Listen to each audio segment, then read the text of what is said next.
오늘 그 요한이 18절에서 이런 표현을 합니다. 지금은 마지막 때다 이런 표현을 좀 하고 있잖아요. 사실 마지막 때, 마지막 때라는 것은 뭐 우리가 잘 아는 말로 이 종말의 때다라는 이야기겠죠. 종말의 시대라는 겁니다. 이 종말이라는 것은 뭐 하나님 나라와 관계된 이야기겠죠. 하나님 나라가 도래한다라는 이야기가 이 종말의 때라는 이야기와 같이 맞물려서 이야기가 진행이 돼가고 있는데요. 여기서 사실 요한이 말하고 있는 가장 중요한 단어가 이겁니다. 지금이 마지막 때다라는 겁니다. 지금이라는 겁니다. 지금이 종말의 시대라고 요한이 말하고 있다라는 겁니다. 사실 이것이 조금 어려운 단어죠. 왜냐하면 이 지금이라는 단어를 많은 사람들이 잘못 해석하고 해왔었습니다. 그래서 뭐 단순하게 이 지금이라는 단어를 시간적인 의미로 그냥 시간적으로 조만간이라는 개념으로 해석을 하다 보니까 혼란이 생겨나기 시작을 했죠. 그래서 많은 어떤 사람들은 그래서 뭐 언제 뭐 몇 날 뭐죠 뭐 몇 시에 뭐 예수님이 오실 거야라고 이야기를 하는 경우도 좀 있었습니다. 뭐 여러분 잘 아시는 것처럼 뭐 어떤 선교회라는 이름으로 뭐 언제가 종말이 와 언제 예수님이 와 그래서 우리는 뭐 하얀 옷을 뭐 갇혀 있고 그 예수님 우리는 기다려야 돼 뭐 이런 이단 어떤 종파들이 우리 가운데도 있지 않았었습니까? 이런 이단 종파들이 잘못된 어떤 종말론에 대한 이해 때문에 생겨난 거예요. 지금이라는 단어를 잘못 이해하고 잘못 해석했기 때문에 이런 문제들이 발생을 하는 겁니다. 여기서 말하는 지금 마지막 때다 바로 지금이 종말의 시대라는 의미는 어떤 의미냐면 이건 하나님 나라의 개념과 같이 연관이 되어 있는데요.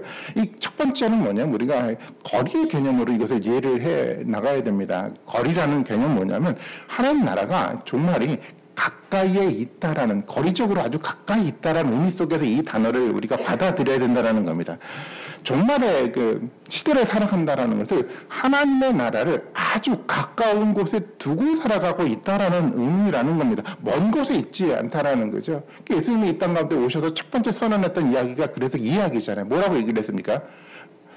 하나님 나라가 가까웠다는 이야기는 그 뭐죠? 가까이 있다라는 표현입니다. 하나님 나라가 가까이 있다라는 겁니다. 하나님 나라가 가까이 있으니까 지금 회개하라는 이야기를 좀 하지 않았습니까? 가까이 있는 하나님 나라는 경험할 수가 있어요. 그렇기 때문에 어떻게 경험할 수 있습니까? 우리가 하나님 나라를 어떻게 경험할 수 있습니까? 단순하게 시간이 지나가면 자동적으로 시간이 지나가면 경험되는 게 아니라 하나님 나라는 뭐죠? 믿음을 가지고 있어야지 경험되는 겁니다. 바로 중요한 것은 믿음이라는 겁니다. 이 종말이라는 것은 하나님 나라는 것은 믿음이 있으면 그 나라를 지금도 경험할 수 있다라는 확신을 가지는 겁니다. 그런 맥락에서 본다고 한다면 지금이 바로 종말의 때라는 거죠. 믿음을 가지고 바로 가까이에 있는 그 하나님의 나라를 우리가 경험할 수 있기 때문에 바로 지금 시간에 어떤 때를 말하고 있냐면 바로 종말의 때다라고 이야기를 할 수가 있습니다. 그리고 두 번째는 시간의 개념인 거죠. 사실 세상의 역사는 그 종말을 향해서 시간이 흘러가고 있습니다. 이 역사의 흐름이나 시간의 흐름은 누구도 거부할 수가 없습니다. 우리도 마찬가지죠. 우리가 하루하루 살아갈 때마다 뭐 이렇게 인정하고 싶지 않지만 우리가 늙고 가고 있잖아요. 사실 우리가 죽음을 향해 조금씩 한 걸음씩 나아가고 있지 않습니까? 우리는 그 이야기는 어떤 의미냐? 우리는 이 종말의 시간을 거스르지 못하고 그대로 흘러가고 있다는 것을 의미하고 있다는 겁니다. 사실 이것은 거룩한 하나님의 시간인 거예요. 바로 그 시간을 따라서 우리는 그 지점을 향해 나가고 있는데 그런 맥락에서 종말의 어떤 시대의 때를 우리가 이해를 해 나가야겠죠. 하나님의 그 종말의 시간에 거스르지 않고 그것을 순응하며 가고 있다고 한다면 그것은 곧 뭐를 말하고 있냐 우리가 종말의 시대를 살아가고 있다라는 의미로 해석할 수가 있다라는 겁니다. 중요한 것은 뭐냐면 결국 우리가 살아가는 지금 이 시간이요. 이 시간이 어떤 시기입니까? 바로 종말의 시기라는 겁니다. 우리가 이것을 전제하고 우리가 이것을 염두에 두고 성경을 읽어야 합니다. 그래서 종말에 대한 어떤 것은 그런 이야기는 사실은 그 믿는 자와 믿지 않는 자가 차이가 극명하게 좀 나눠져 갑니다. 그 믿는 자는 종말의 이 시기를 우리가 어떤 마음으로 받아들일까요? 종말의 시기가 빨리 왔으면 좋겠습니까? 안 왔으면 좋겠습니까? 왔으면 좋지 않을까요? 종말이라는 것은 정말 기쁨으로 기대하며 두근거리는 마음으로 그 시간에 그 나라를 기대하고 살아가게 되지 않습니까? 여러분 좀 어떻습니까? 믿지 않는 사람은 달라요. 믿지 않는 사람은 그 시간이 두려운 거예요. 두려우니까 피하고 싶은 겁니다. 사실 그런데 누구나가 이 시간을 피할 수는 없죠.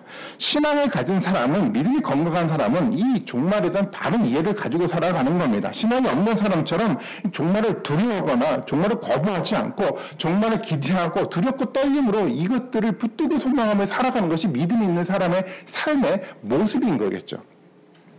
우리 성경의 맨 마지막 페이지를 한번 펼쳐보면 이런 이야기가 기록이 되어 있습니다. 계시록 말씀인데 22장 20절부터 21절인데 이런 얘기를 하고 있어요. 한번 같이 한번 읽어볼까요? 같이 한번 읽어보겠습니다. 시작.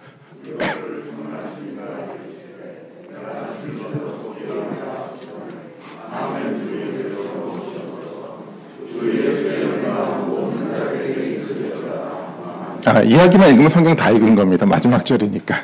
이런 얘기를 하고 있잖아요. 내가 진실로 속히 오리라 라고 얘기를 했더니 사람들은 어떻게 화답을 하죠? 오지 마십시오. 조금만 시간이 더 필요합니다. 이런 얘기를 하지 않잖아요. 뭐라고 얘기를 합니까? 아멘. 주 예수여 오시옵소서. 이것이 믿음의 사람의 가지고 있는 마음의 태도인 거죠. 종말의 시대를 살아간다는 것은 결국 이런 마음의 태도를 가지고 있는 겁니다. 하나님 정말 종말이 우리 가운데 있기를 원합니다. 종말의 시대가 가까이 왔는데 정말 이 시대를 우리가 기대하고 살아가기를 원합니다. 이런 마음의 태도를 말하는 거겠죠. 좀 어떻습니까? 여러분들에게 솔직한 한번 질문 한번 던져볼까요? 여러분 이 종말을 여러분 기대하고 지금도 기쁨으로 살아가고 좀 있습니까? 어떻습니까? 사실 이 종말에 대해서 우리가 어떤 마음을 가지고 있는지를 한번 살펴보면 우리 믿음이 보일 거라 생각이 좀 듭니다. 요한은 오늘 본문을 통해서 종말에 대한 이야기를 좀 하고 있는데 이 종말이 무엇인지 이런 얘기를 사실은 하려고 하는 것은 아니고 이런 얘기를 하고 있냐면 이 종말의 때 누가 나타났다는 것을 얘기를 하려고 하는 거죠. 적그리스도가 나타났다라는 이야기를 좀 하고 싶은 거예요. 그래서 오늘 사실 설교 주제는 그래서 사실은 종말이 아니라 종말의 때 나타나는 적그리스도에 대한 이 주제를 가지고 좀 설교를 좀 하려고 좀 합니다. 사실 적그리스도는 신앙이 없는 사람을 의미하지 않아요. 적그리스도는 교회 공동체 안에서 이 공동체를 파괴하려고 하는 잘못된 왜곡된 신앙을 가진 사람이 적그리스도라는 겁니다. 좀 이 이야기를 좀 진지하게 생각해 봐야 되는 것은 뭐냐면 이 이야기는 결국 어떤 것을 의미하냐면 이 적그리스도가 교회 공동체 바깥에 있는 것이 아니라 어디에 있다는 거죠? 공동체 안에 있다라는 거예요. 믿음의 비슷한 형태를 가지고 교회 공동체 가운데 정말 건강한 사람들을 혼돈하게 만들어가는 바로 그 적그리스도가 있다라는 겁니다. 말씀을 준비하면서 덜컥 겁이 나더라고요. 혹시 나도 이 적그리스도의 길을 가고 있지 않는가라는 생각을 한번 해보게 됐어요. 사실 두렵지 않습니까? 공동체 안에 이 적그리스도가 있다라는 겁니다. 적어도 우리가 누군가가 적그리스도가 아니라고 하더라도 우리가 적그리스도의 행동을 우리가 모방하며 살아갈 수는 있다라는 것을 우리가 염두에 두어 가야 된다는 겁니다. 적그리스도가 해나가는 것처럼 하나의 공동체를 파괴하고 하는 말씀을 왜곡하는 이 잘못된 행동에 영향을 받고 그런 일들을 우리도 할 수 있다라는 겁니다. 이것을 우리가 두려운 마음으로 받아들여야 되는 거죠. 그렇다고 한다면 정말 우리가 알아야 될 것은 적그리스도가 어떤 모습으로 교회에 있고 어떤 역할을 하고 있는지를 정말 진지하게 우리가 살펴봐야 됩니다. 너무도 잘 알아야 되는데 요한도 그것을 강조하고 있는 거예요. 종말의 때를 살아가고 있는 사람들은 적그리스도가 나타났기 때문에 적그리스도가 누구인지 적그리스도가 어떤 역할을 하는지 명확하게 인지하고 있어야 된다라고 강조하고 있는 겁니다. 그래야 되지만 우리가 적그리스도의 길을 가지 않을 수 있어요. 그래야 되지만 우리가 건강한 신앙의 길을 걸어갈 수가 있게 되는 겁니다. 적그리스도는 어떤 역할을 합니까? 어떤 모습을 가지고 있습니까? 간단하게 말해서 적그리스도는 말씀을 왜곡해서 가르치는 사람들입니다. 적그리스도는 말씀을 왜곡하는 사람들입니다. 말씀을 가르치지 않는 사람들이 아닌 거죠. 진리를 왜곡해서 아주 그럴듯하게 만들어서 사람들에게 말하는 사람이 적그리스도인 겁니다. 그래서 적그리스도가 이러한 일들을 교회라는 공동체 안에서 실제로 행하고 있다는 겁니다. 생각해보면 이런 사람이 교회 안에 많이 있을 수 있습니다. 보통 사람들은 뭐 그런 사람들이 뭐 적그리스도라고 생각할지 잘 모르겠어요. 적그리스도를 단순하게 뭐 어떤 이단, 어떤 종파의 어떤 교주 정도로 사람들은 생각하는 경우가 많아요. 근데 그렇지 않더라는 겁니다. 이 적그리스도는요, 뭔가 눈에 띄게 뭐 이단 교주처럼 이 땅 가운데 존재하는 것이 아니라 정말 구별되지 않게 공동체 안에서 아주 다양한 모습으로 이런 행위를 하고 있다라는 겁니다. 그래서 사실 구별이 좀 어려워요. 그런데 분명한 것은 뭐냐면 우리는 구별할 줄 알아야 돼요. 그래서 적그리스도가 행하는 그런 행동의 패턴에 따라 살아가는 것이 아니라 정말 건강한 생활을 바르게 유지할 수 있는 믿음의 시각이 우리 가운데 반드시 있어야 한다는 겁니다. 22절을 같이 한번 읽어볼까요? 이렇게 좀 표현을 하고 있는데 요한에서 2장 22절입니다. 같이 한번 읽어보겠습니다. 시작.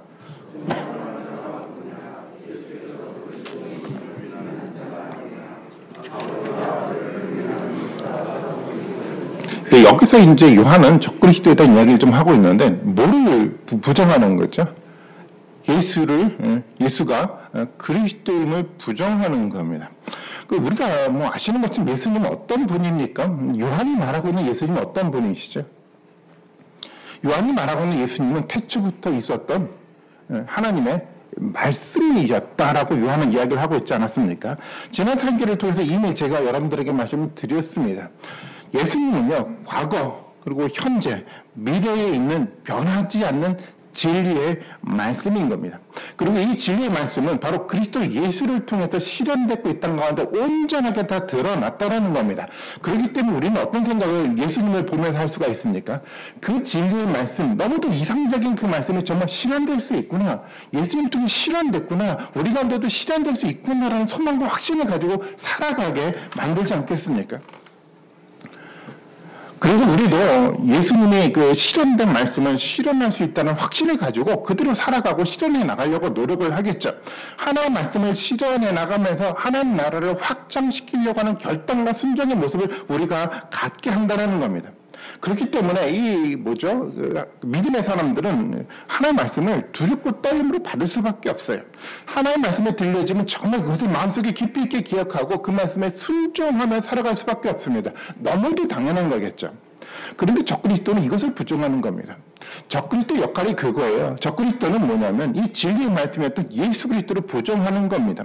공동체 안에서 그래서 말씀에 대한 그 두려운 마음들을 잃어버리게 만드는 것이 적그리스도의 역할이에요. 적그리스도는요, 우리가 말씀을 들어도 말씀을 기억하지 못하게 하는 역할을 해요. 말씀에 무관심하게 하는 역할을 하게 합니다. 그래서 순종의 삶을 살지 못하게 만들어가는 것이 적그리스도의 역할인 겁니다. 만약 말씀에 대해서 그리스도 예수의 이 진리의 말씀에 대해서 만약에 우리가 그런 마음의 태도를 마음속에 가지고 있다고 한다면 우리는 누구에게 영향을 지금 받고 있는 겁니까? 적그리스도에게 영향을 사실은 받고 있는 겁니다. 이스라엘의 역사 속에서 이런 적그리스도의 삶을 살아간 한 사람이 있었습니다. 북이스라엘의 초대 왕이었던 여로보암이라는 왕이 있습니다. 지난 수요일 예배를 통해서 한번 나눈 말씀이기는 했었는데요. 이스라엘 나라가 두 개의 나라로 분리가 되지 않았습니까? 남쪽에 그 유다라는 그 나라하고 그다음 북쪽으로 북이스라엘 나라로 두 개로 분리가 좀 됐습니다. 그래서 이 북이스라엘의 초대 왕이 바로 여로보암이라는 사람이었었는데요. 이 여로보암은 사실은 하나님이 임명하고 하나님이 세운 왕이었었습니다. 이 왕에게 하나님이 아주 부탁을 하죠. 뭐라고 얘기를 하냐면 내가 그 10지파를 떼서 내게 주는데 너가 정말 좌우로 치우치지 않고 정말 온전하게 하나님의 말씀에 순종하고 바르게 살아간다고 한다면 이 나라가 영원하게 바르게 세워질 거다라고 약속을 합니다. 하나님의 약속이었어요. 그래서 여러분 다른 것이 아니라 이 진리의 말씀을 붙들고 그냥 살아가기만 하면 되는 거예요. 이 말씀을 붙들고 살아간다고 한다면 하나님 그를 형통하게 만들고 영원한 나라로 삼아주시겠다라고 하나님 약속을 한 거였어요. 그런데 안타깝게도 이 여로보암이 그 길을 버렸어요.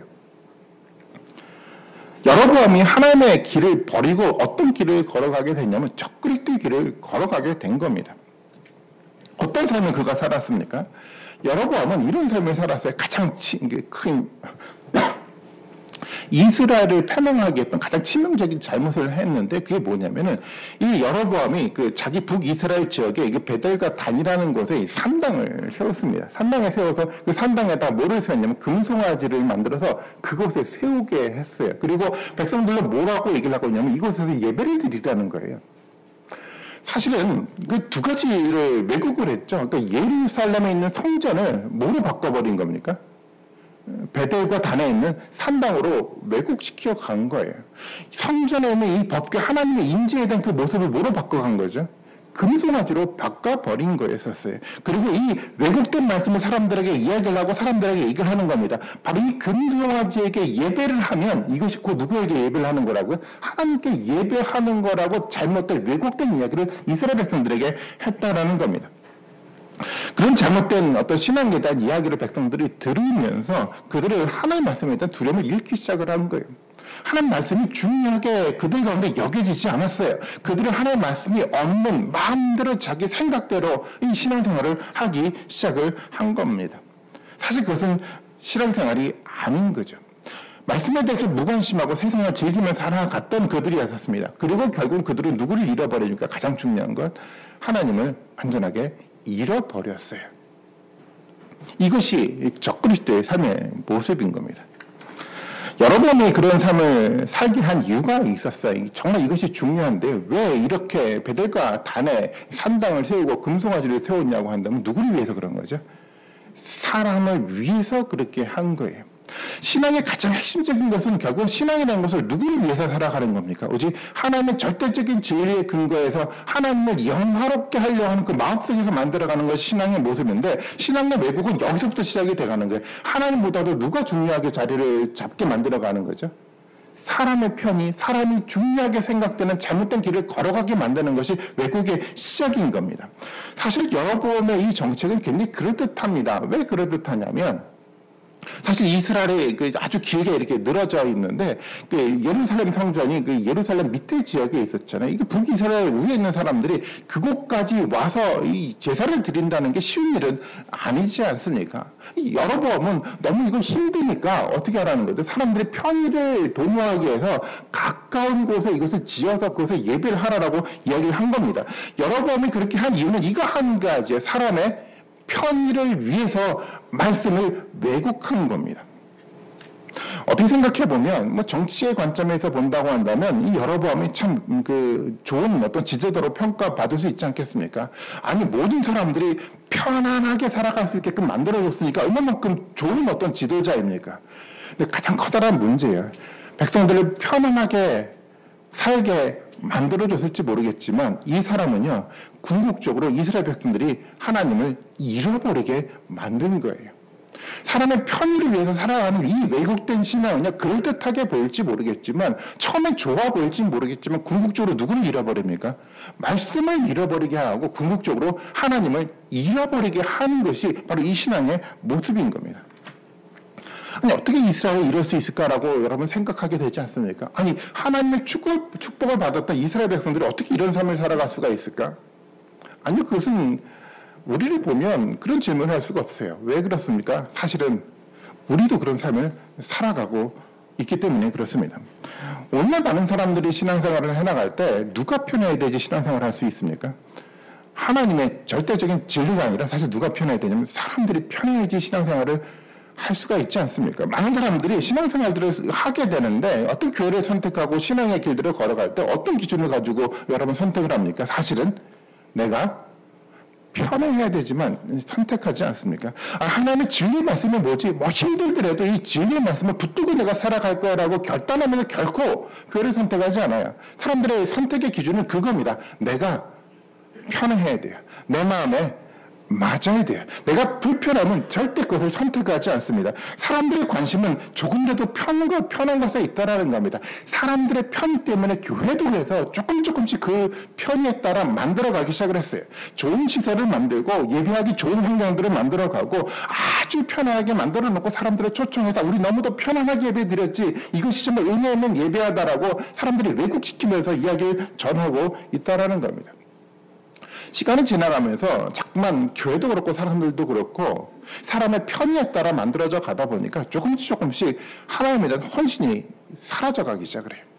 불편하면 하기 싫은 거예요.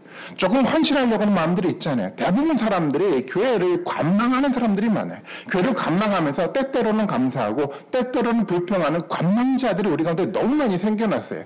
헌신하지 않아요. 그 이야기가 어떤 의미인지 아십니까? 우리는 내가 편해야 되지 하나님의 절대적인 진리에 따라 살아가지 않아라는 잘못된 왜곡된 신앙의 영향을 받고 있기 때문에 그런 겁니다. 말씀도 마찬가지. 말씀도 아주 간단하게 해서 요약해서 전하는 것에 익숙해 있어요. 사람들은요, 아주 간단하게 쉽고 편안하게 말씀을 듣기를 원하고 있어요. 물론 그럴 필요가 있죠. 아주 쉽게 말씀이 전달돼 가야 돼요. 그런데 사람들이 너무도 편한 것을 추구하다 보니까 이 쉬운 말씀이 어떤 말씀으로 변해가냐면 왜곡된 말씀으로 변해가기 시작을 하더라는 겁니다. 교회는 자꾸만 편하게 만들다 보니까 말씀을 자꾸만 왜곡시켜 나가기 시작을 해요. 불편한 얘기는 빼버려요. 하나님의 거룩한 얘기를 정말 진리 가운데 전하려고 하지 않아요. 사람들이 마음에 들만한 이야기를 우리 가운데 가볍게 만들어서 왜곡된 말씀들을 우리 가운데 전해 나가고 있습니다. 정말 진리의 말씀을 오늘 교회 가운데 만약에 전한다고 한다면 정말 사람들이 교회에 올까요? 적그리스도가 있기 때문인 겁니다. 적어도 적그리스도의 영향권 안에 이 공동체가, 한국교회 공동체가 존재하고 있기 때문에 이런 신앙의 형태들이 만들어져 가고 있는 겁니다. 우리는 아니겠지, 나는 그렇지 않을 거라고 생각하면 그건 오산인 겁니다. 우리도 그 영향 아래 있을 수 있는 겁니다. 적그리스도는 교회에서 사람들에게 말씀에 대한 관심을 잃어버리게 해요. 그리고 어디에 관심을 갖게 합니까? 세상의 것들에 관심을 갖게 만들어가요. 이것을 너무나도 잘 조화롭게 만들어가는 것이 적그리스도의 모습이더라고요. 이 세상의 것이 어떤 것들입니까? 이미 요한이 16절에서 이야기를 했었어요. 요한일서 2장 16절의 말씀인데요. 이렇게 얘기를 하고 있지 않습니까? 이는 세상에 있는 모든 것이 세 가지로 표현하고 있죠. 뭐죠? 육신의 정욕과 안목의 정욕과 이생의 자랑이다라는 거예요. 이것은요, 아버지 하나님께로부터 온 것이 아니라 어디서부터 온 거죠? 세상으로부터 온 것이다라고 명확하게 요한이 제시를 했어요. 사람들은요, 말씀에 대한 관심을 잃어가기 시작하면서 뭐로부터 관심을 갖기 시작하냐면 이 세상의 이 세 가지 요소들을 가지고 자꾸만 즐거워하며 살아가고 있어요. 사람들이 착각하는 것들이 그겁니다. 교회 속에서 나는 행복해. 교회 속에서 나는 즐거워라고 생각하고, 내가 교회에서 행복하고 즐겁기만 하면 이 모든 것이 하나님에게 주신 은혜야, 하나님에게로부터 온 것이야라고 생각하는데 착각인 거예요. 교회에서 즐겁다고 하더라도 이 즐거움이 말씀을 통해서 주어지는 그 즐거움이 아니라 세상의 이 세 가지 형태를 통해서 우리 가운데 주어졌던 즐거움이라고 한다면 이것은 하나님이 주시는 즐거움이 아니고요. 하나님이 주시는 은혜가 아니라는 겁니다. 우리는 그것을 구별할 줄 알아가야 돼요. 적그리스도는 아주 오묘하게 아주 이런 이야기를 해나가는 겁니다. 교회 안에서 즐거워해. 그런데 어떤 것을 가지고 즐거워하라는 거죠? 세 가지 세상의 것들로부터 이것들을 가지고 즐거워하라고 이 적그리스도는 오늘날 우리에게도 얘기를 하고 있다는 겁니다. 우리는 이것을 구별할 줄 알아야 돼요. 우리가 신앙생활을 해나가면서 지금 뭐 때문에 행복해야지, 뭐 때문에 기뻐하지, 뭐 때문에 의미를 두고 지금 신앙생활을 해나가고 있지, 정말 그것이 어디서부터 온 것이어야 됩니까? 하나님으로부터 온 것이어야 돼요. 그리고 예수가 되어야 되는 겁니다. 변하지 않았던 진리의 말씀 때문에 생겨나가야 되는 거예요. 이 말씀을 붙들고 실현해 나가는 구체적인 삶에 대한 모습들이 우리 가운데 경험되고 만들어져가는 그 기쁨과 그 행복이 우리 가운데 있어야 한다는 겁니다. 이것이 교회의 모습인 겁니다. 어떻습니까? 여러분에게 또 한번 질문 한번 던져보겠습니다. 여러분 행복하십니까? 여러분 그 행복이 하나님으로부터 온 행복입니까? 정말 그렇게 되기를 바라겠습니다. 적그리스도가 공동체를 혼돈에 빠지게 해요. 세상으로부터 온 것들을 가지고 잘못된 왜곡된 이야기를 자꾸만 적그리스도가 교회 공동체 안에서 이야기를 해나가기 시작을 해요. 적그리스도가 공동체를 그렇게 잘못된 방향으로 자꾸만 가게 만들었는데 정말 이 요한의 공동체예요. 요한이 이 서신을 쓰면서 보냈던 그 공동체는 어떻습니까? 그 혼돈에 빠지지 않고 건강한 교회를 지켜냈어요. 이 능력이 이 요한의 공동체 속에서 나타났습니다. 저는 이 말씀을 좀 보면서 정말 이 공동체가 신규교회가 공동체가 됐으면 좋겠다라는 정말 소망을 갖습니다. 그들이 어떻게 지켜냈습니까? 지키는 건 이거 한 가지. 우리가 오늘 본문에서 읽었지만 20절과 21절의 말씀을 통해서 우리가 알 수 있는데 그런 뭐를 알고 있습니까? 진리의 말씀을 바르게 건강하게 알고 있었기 때문에 그런 거예요. 그들은 말씀을 정말 지킬 줄 알았어요. 그렇기 때문에 그들은 이겨낼 수가 있었다는 겁니다. 많은 적그릴 때 많은 이야기, 혼란스러운 많은 삶에 대한 패턴들이 있다고 하더라도 그들은 흔들리지 않았어요. 그들은 요동하지 않았어요. 왜 그렇습니까? 건강한 하나님의 말씀에 대한 지식이, 건강한 이 신앙의 삶에 대한 태도가 그들 가운데 있었거든요. 바른 지식과 바른 삶이 있어야 되지만 적그리스도로부터 혼란에 빠지지 않습니다. 그리고 이 적그리스도가 요한의 공동체에서 조금씩 힘을 잃어가기 시작을 했어요. 그리고 어떤 결과가 나타납니까? 적그리스도 결국은 공동체를 떠나가게 되는 거예요. 이것이 교회의 모습인 겁니다. 진리를 붙든 공동체가 승리한 겁니다. 19절의 말씀을 봐볼까요? 요한일서 2장 19절의 말씀인데 이렇게 표현하고 있습니다. 그들이 우리에게서 나갔다라고 표현하고 있어요. 적그리스도가 나갔대. 버티지 못했거든요. 건강한 공동체가 도대체 그 현혹되는 이야기 조금도 흔들리지 않으니까 결국 적그리스도가 나간 겁니다. 그리고 이런 얘기를 하고 있는데 우리에게 속하지 아니하였나니 만약 우리에게 속하였다라면 우리에게 속하였다라는 것은 뭐냐? 복음 안에 거하고 있다라는 겁니다. 교회가 예수 그리스도의 복음 안에서 한 마음과 한 목적을 가지고 끊임없이 가려고 하는데 자꾸만 이 적그리스도가 뭘 하는 거죠? 이 하나된 마음을 자꾸만 깨버리려고 노력을 했던 거예요. 하나를 자꾸만 분리시키려고 그 적그리스도가 행동을 했었는데도 불구하고 요동하지 않았어요. 그러니까 어떻게 됩니까? 적그리스도가 떠나가게 된 거예요. 우리와 함께 거했느냐? 그들이 나간 것은 다 우리에게 속하지 아니함을 나타내게 하려 합니다라고 요한이 얘기를 하고 있어요. 떠났어요. 저들이 떠났어요. 당연한 겁니다. 적그리스도는 떠나갑니다. 그들의 노력이 공동체에 어떤 영향도 미치지 못하기 때문에 그들은 공동체를 떠나갈 수밖에 없어요. 저는 이런 공동체가 건강한 공동체라고 생각이 듭니다. 건강한 공동체는 잘못된 왜곡된 이야기를 하고 있음에도 불구하고 끝까지 품으려고 하는 것이 아니에요. 왜곡된 이야기를 해나가는 것들을 구별할 줄 아는 것이 건강한 공동체예요. 때때로는 그런 사람들이 교회를 떠난다고 하더라도 그것에 연연하지 않고 하나님의 거룩한 말씀들을 지키려고 하는 것이 건강한 공동체의 모습이라는 겁니다. 아까도 말씀을 드리지 않았습니까? 여러 번만에 했던 이야기야. 다른 것이 아니라 바로 이 진리의 말씀을 붙들고 살아가면 누가 우리를 형통하게 해줍니까? 하나님이 해주는 거예요. 이 하나님의 말씀에 의지하고 이 거룩한 말씀을 지켜나가려고 하는 노력이 이 공동체 가운데 있어야 되지만 하나님이 우리를 축복하실 겁니다. 사실 공동체에서 사람들이 떠나가는 것은 좋은 일은 아니겠죠. 우리는 사실은 사람들이 교회를 떠나지 않도록 겸손하게 모든 사람들을 섬길 줄 알아야 합니다. 그러나 적그리스도에 대해서는 다른 태도를 가지고 있어야 됩니다. 공동체가 같이 한 마음을 가지고 한 목적을 가지고 뭔가 공동으로 우리가 세우고자 하는 이 복음들을 깨트리는 공동체에 우리는 타협할 수가 없는 겁니다. 마지막으로 요한은 마지막 권면의 이야기를 공동체에 해나가고 있습니다. 저는 그것이 24절의 말씀이라고 생각을 합니다. 24절의 말씀을 같이 한번 읽어보도록 하겠습니다. 시작.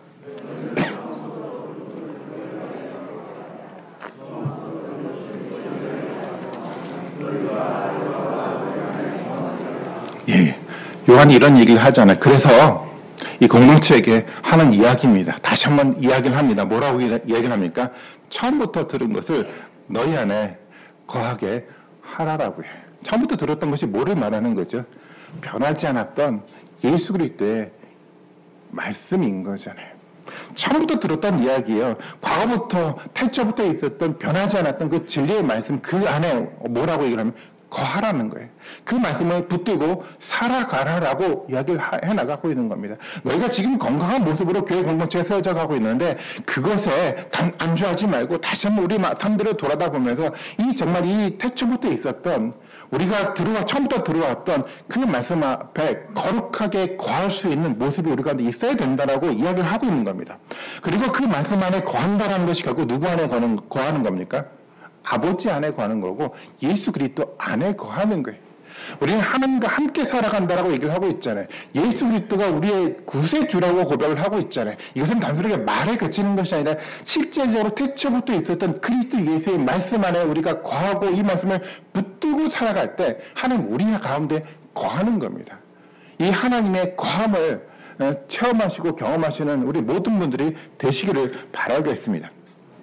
요한의 이야기를, 요한복음을 한번 읽어봤으면 좋겠어요. 요한복음 15장 7절의 말씀인데요. 한번 볼까요? 15장 7절의 말씀 한번 같이 한번 읽어보도록 하겠습니다. 시작.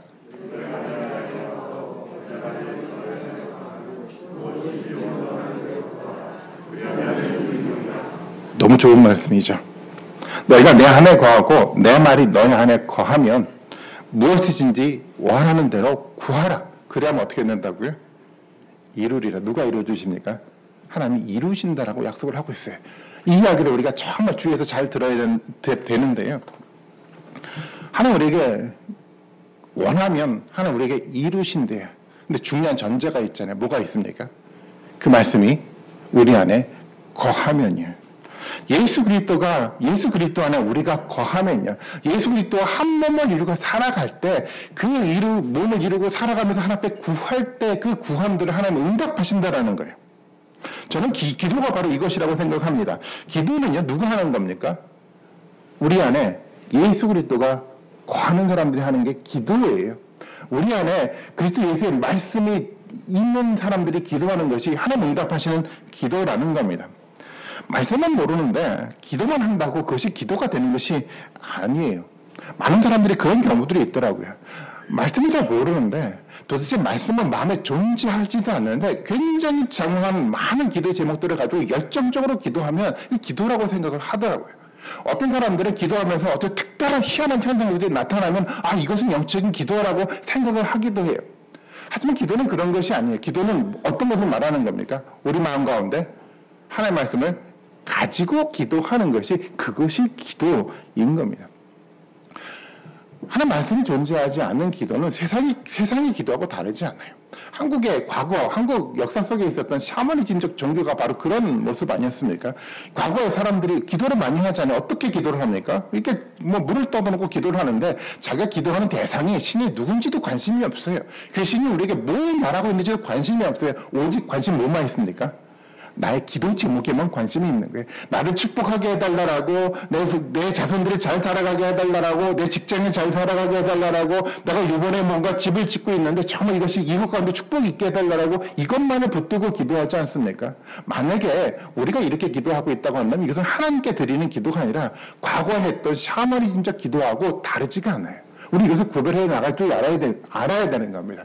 하나님의 사람이 기도한다는 것은 먼저 뭐가 있어야 되는 거죠? 하나님 말씀을 우리 가운데 거해야 돼요. 그 말씀에 대한 소망을 가져야 돼요. 그 말씀에 대한 실현에 대한 기대를 가지고 살아가야 돼요. 그것에 근거해서 하나님께 기도하는 겁니다. 그럼 하나님 뭐라고 약속을 하는지 아시죠? 그 기도에 내가 다 응답하겠다라고 하나님 약속을 하는 겁니다. 저는 이 하나님의 응답을 다 받아 누리시는 우리 모든 분들이 되셨으면 좋겠습니다. 그리고 이 궁극적인 약속이 뭡니까? 오늘 25절에 기록이 되어 있네요. 25절 말씀을 같이 한번 읽어보겠습니다. 시작.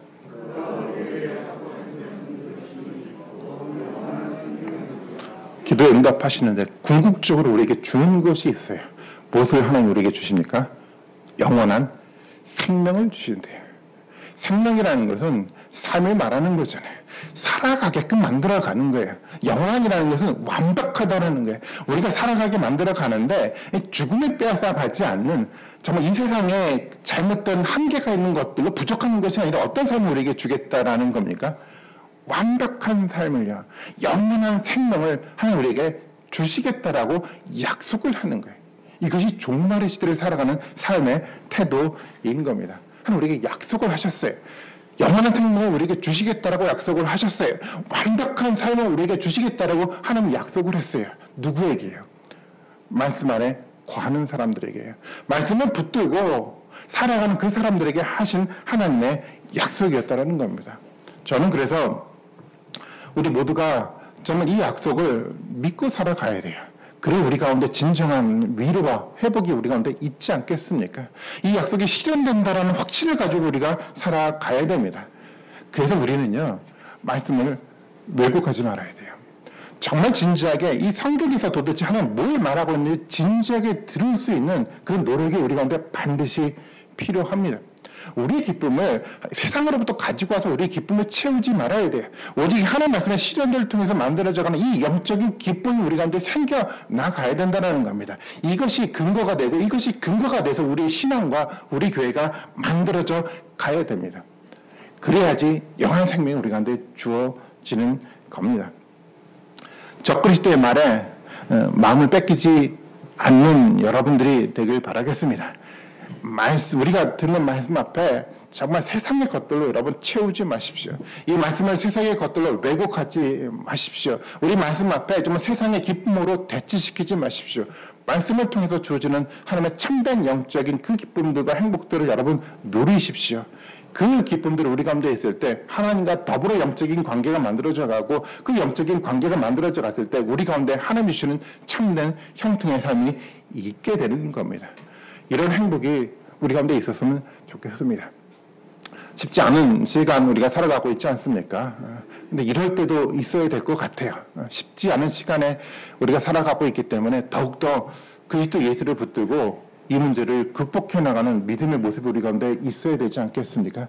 세상의 것이 아니라 정말 실현된 이 하나님의 말씀을 소망으로 하고 이것을 통해서 주어지는 참된 영적인 온전한 정말 부족함이 없는 하나님의 형통한 삶, 하나님의 모든 축복을 우리 시운서 가족들 한 사람도 빠지지 않고 다 받아 누리시기를 주님의 이름으로 축원드리겠습니다.